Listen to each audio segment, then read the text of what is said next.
You know what the First Amendment needs? A Hillary Clinton exemption. If you ask Hillary Clinton. Hey, everybody, I'm Steve Green with Bill Whittle and Scott Ott. This is Right Angle, brought to you by the members of BillWhittle.com. Gentlemen, the former would-be president, former New York senator, first lady, criminal, et cetera, was talking to MSNBC's Rachel Maddow on, I believe it was Monday. And basically, she wants the power to impose civil or even criminal penalties on people exercising their First Amendment rights if it happens to coincide with what people in Russia or China might be saying. It's all very thick. I'll just read you directly from the transcript. She said, Republicans who are currently in office have said other Republicans go to the floor of the Congress and they parrot Russian talking points. So I think it's important to indict the Russians, just as Mueller indicted a lot of Russians who were engaged in direct election interference and boosting Trump back in 2016. God, she won't let that go, will she? But I also think there are Americans who are engaged in this kind of propaganda, and this is me talking now, and they need to be punished. Bill, if I'm Vladimir Putin or Xi Jinping and I'm hearing Hillary Clinton, all I can think is, gee, if there's an American I don't like, all I have to do is tailor what I'm saying to what I know they agree with, and then Hillary Clinton's going to put him in the slammer. Well, the entire Trump is a puppet of Putin thing began just a few days after Hillary Clinton lost the election. It was manufactured by Hillary Clinton. It was manufactured by Hillary Clinton with cooperation of the FBI. Yeah. It's now become ingrained in the collective unconscious of the left half of the country that this is a real thing, and it never was a real thing. Needless to say, what is a real thing is that Hillary Clinton. Right? Yes. What is a real thing is that Hillary Clinton, as Secretary of State, sold a significant portion of our uranium stockpiles to the Russians in exchange for a few $100,000 speaking event that Bill Clinton did for the Clinton Foundation. That's a real thing. There's a bunch of other real things that happened while she was Secretary of State as well. Now, this is obviously a two-part epoxy here, Steve. First of all, it's her personal inability to show any sign of remorse, grace, reflection, generosity, or anything. She legitimately lost the election that she was quite certain she was going to win, and the next day basically made up these allegations and continues to make them. But what she's basically doing is the same thing the Democrats do with race: is they're dividing the country into ever more vehement examples. Right, so you're not just a Republican anymore. Now you're a Russian traitor, a Russian collaborator, which is pretty rich coming from the left, to be perfectly honest with you. Really, honestly, it's pretty rich for the progressives to be talking about collaborating with the former communist regime and the last czar. But this also, I think, has some. We haven't talked about the story because, first of all, 11th Amendment and so on.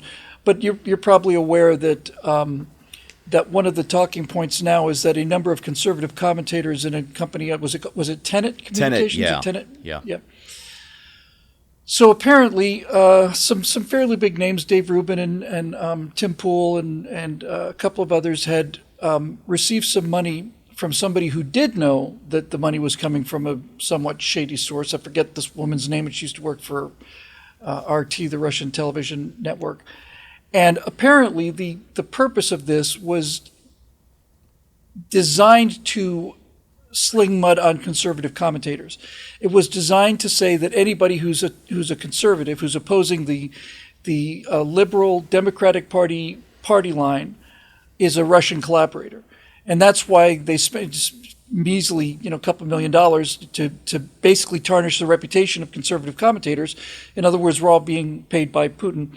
And as a person who's just recently written An Empire of Terror, basically pointing out what a mass murderer he and his entire subsector of that culture is, I would like to just say to Mr. Putin, my check is long overdue. And I was going to say, is there a grant from RT that you could get for that? I am rapidly running out of patience for running interference by denouncing him in the biggest possible way. So look, we had an assassination attempt on Donald Trump's life just a couple days ago, as we record this on Tuesday the 17th, and what Hillary Clinton is saying is that Republicans are traitors to the country, that they're in cahoots with Russia and designed to bring down our democracy and all the rest of this stuff. She is not only a top-level Democrat, she is probably the top-level Democrat in terms of estimation in a certain section of the public's eye. And she's making these baseless allegations to assuage her own empty, barren black hole of a shriveled up, whatever is left after your soul evaporates. And not only is she doing that, she's also, again, increasing the rhetoric that leads to people to believe that the only way to save a republic is to kill Republicans. Yeah, we've seen it. We've seen enough of that over the last few years, and certainly over the last couple of months. Yeah, Steve Scalise would like a word. Let me read just a little more from this interview. Clinton went on to explain how this would work in her head. Whether they should be civilly or even in some cases criminally charged, we're talking about, Republicans speaking here, is something that would be a better deterrence because the Russians are unlikely, except in a very few cases, to ever stand trial in the United States. So what Clinton is saying is, since we can't punish bad actors overseas, what we need to do is punish her political opponents right here in the United States. Just to chip in, the best way to protect ourselves from becoming like those horrible Russian authoritarian dictators is to make sure that no one has anything to say that goes against the government policy positions. She explains further, Bill. She says, so I think we need to uncover all of the connections and make it very clear that you could vote however you want. These are her words. It's just there are things you aren't allowed to say. So very generous, Scott, of her to let us vote the way we want, just as long as we toe the line in what we say. Scott, I'm not even sure what to ask you other than maybe which one of our founders is spinning fastest in his grave. Well, I think it's interesting that we're now calling for indictment for Americans who parrot the Russian party line. I mean, back in the old days, you used to get a Pulitzer Prize for doing this. Walter Durante in 1932 won the Pulitzer Prize, writing a series of articles for the New York Times, basically making Russia look good and downplaying the fact that people were starving in a famine by the millions. By the way, starting in about 1990, there began an effort to rescind Durante's Pulitzer Prize, but ultimately the Pulitzer Committee decided that there was no overt effort at deception in Durante's series of articles, so he posthumously hangs on to his Pulitzer Prize. He knew full well. It's interesting that she approaches it this way because previous generations of American politicians have always celebrated the fact that you can say any fool thing you want in the United States, short of immediately threatening somebody's life, and still be able to be considered an American citizen in good standing because we have this freedom of speech, and certainly we are free from government prior restraint of our freedom of speech. No matter whose party line we're touting. Does she even know anything about history? I mean, before World War II, there were Nazi rallies in Madison Square Garden. I mean, this was permitted. You could rent out Madison Square Garden and have a bunch of Nazis, American Nazi Party members, celebrating Hitler in Madison Square Garden. Good to know who horrible, they are. Horrible, horrible thing. However, let me just say this about people who are like that. I want you to talk. Yes, it should be permitted. I want you to hang a flag outside of your house, the Russian flag or the Nazi flag or whoever you're. I want you to speak publicly as much as you possibly can, because to me that is just kind of like marking a hazard, so people will be able to see. Oh, watch out! There's a big sinkhole over there. So you put a yellow tape around it so that nobody drives their car into it by accident. You want people to be able to express themselves. And as you have said, Steve, many times, the antidote, and you're quoting somebody famous, I'm sure, but the antidote to bad speech is more speech. the antidote to people who say things you disagree with is that you can debate and discuss this in a public forum. And if they're saying something that's truly deleterious to the republic, then you want that held up for public scrutiny, especially if it's among members of Congress, as in the previous example.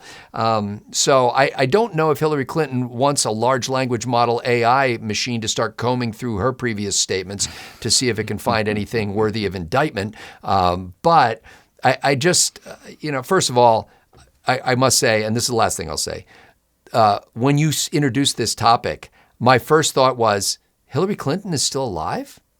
Yeah. Yeah, progressives want progressives want conservatives to shut up, and conservatives want progressives to keep talking. Please. That's how it goes, yeah. Pretty please. And also, yes, Scott, she is alive, but I'm not sure she casts a reflection in a mirror, whatever that might be. I don't that's know. Not kind. You're right. Very good. Hit the nail on the head. When it just comes to the simple facts, if you wanted to help Russia, you might do things like, do everything you can to limit American energy production. You might dribble out slowly a supply of weapons to Ukraine with a whole bunch of restrictions on what they can actually use them against. You might impose a bunch of sanctions that drive Russia and China together, creating an even bigger threat to American national security. I don't know. I'm just throwing these things out there. You can do with them what you will. Neuter the U.S. military with gender identity politics. Sure. There are a whole host of things you might. There's a bunch of things. Just kind of theoretically. The most generous take I can give on Clinton's statement to Rachel Maddow is she just came out with a new book. And maybe she's trying to generate hate clicks to maybe sell some books. I don't know. If you look at the cover of this thing, whatever large language model AI they use to generate that uncanny, massive chasm image of Clinton on the cover, I want to know which one it was, so I never use that one again. It's just it's horrible. Just look at the cover, you'll see what I mean. So I guess if the question is whether Clinton is a liar because she's just trying to generate sales, or she's a fascist or a communist who actually believes in eviscerating the First Amendment, I say let's be generous. Let's call her both. That's your right angle on that. Brought to you by the members. Let me try that again. Brought to you by the members of BillWhittle.com. For Bill and Scott, I'm Steve Green. Thanks for watching, and we'll see you next time.